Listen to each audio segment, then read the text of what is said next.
The theory of natural law was invented by St. Thomas Aquinas, who based his theory off the fact that God wanted us to do good things in our lives.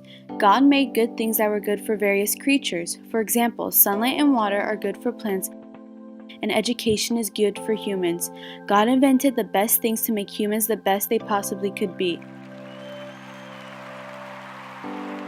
I think natural moral law is important because it prevents society from being totally savage and careless towards each other and other species.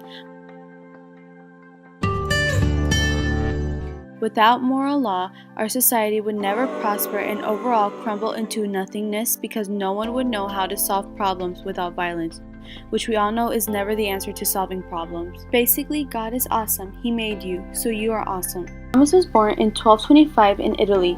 He had 8 other siblings and he was the youngest of them all. At age 5, he was sent amongst monks to study in the house of Naples. While studying at this house, he learned that he enjoyed doing service work and found his passion learning about spiritual services.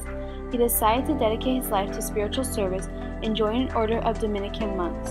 When his family found out about his joining into the order, the family felt so betrayed. Therefore, the family had a plan to kidnap him and kept him locked away for a year. Their goal of having him kidnapped was for him to let go of the beliefs he had regarding the Dominican order and spiritual life. He was the patron saint of all students and university. Thomas tutored his teacher and communicated with members of the Dominican order. 2 of his brothers hired a prostitute to seduce him, but legends claim Thomas drove her off with a fire iron. Thomas devoted himself to a life of traveling, writing, teaching, public speaking, and preaching. He believed that there were 2 types of knowledge. Both were compatible and they could work together. He believed that revelation could guide reason and prevent it from making mistakes, while reason could clarify and demystify faith. Most of St. Thomas' works revolved around faith and reason's roles. He explained how both perceive and prove the existence of God. He called this the 5 proofs of God's existence. His philosophical and theological writings spanned a wide spectrum of topics, including commentaries on the Bible and discussions of Aristotle's writing on natural philosophy.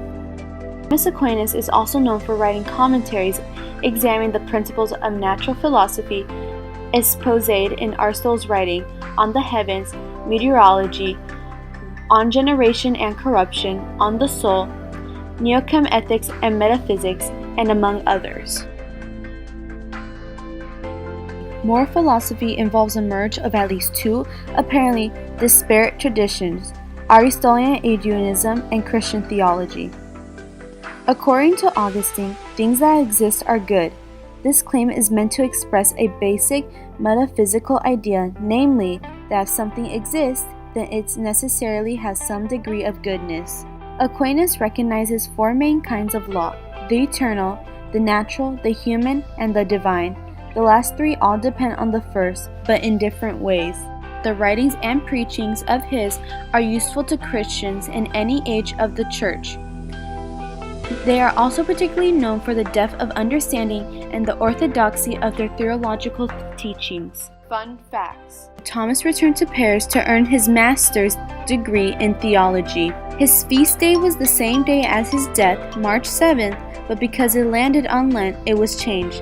In 1969, his feast day was changed to January 28th. St. Thomas Aquinas embarked on a journey by foot to Lyon, France, to serve the Second Council.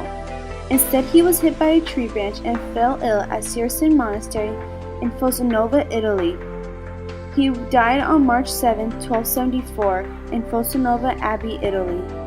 To sustain life, life should be protected and conserved at all times. It's something created by God as a gift to us, and it is our natural instinct to preserve and sustain life. Thomas said, "Recreating life is essential to all living. To procreate is to continue the growth of the human race." Educating children is important because we need to teach children how to use the tools that God has given them. This is necessary so they survive and reproduce. By teaching offsprings, they grow and prosper. Seeking God is also key because it wants people to join the church community and find God spiritually. So we tend to want to live in community with others. Our need for love and acceptance is just one reason why it is our basic good to live in society. We also don't want people to turn against us. We want to live in harmony with other people, and we want to be liked by everyone, which is why avoiding offense is one of our basic goods. The act of isolating yourself from ignorance. It is important because ignorance is to be considered a sin.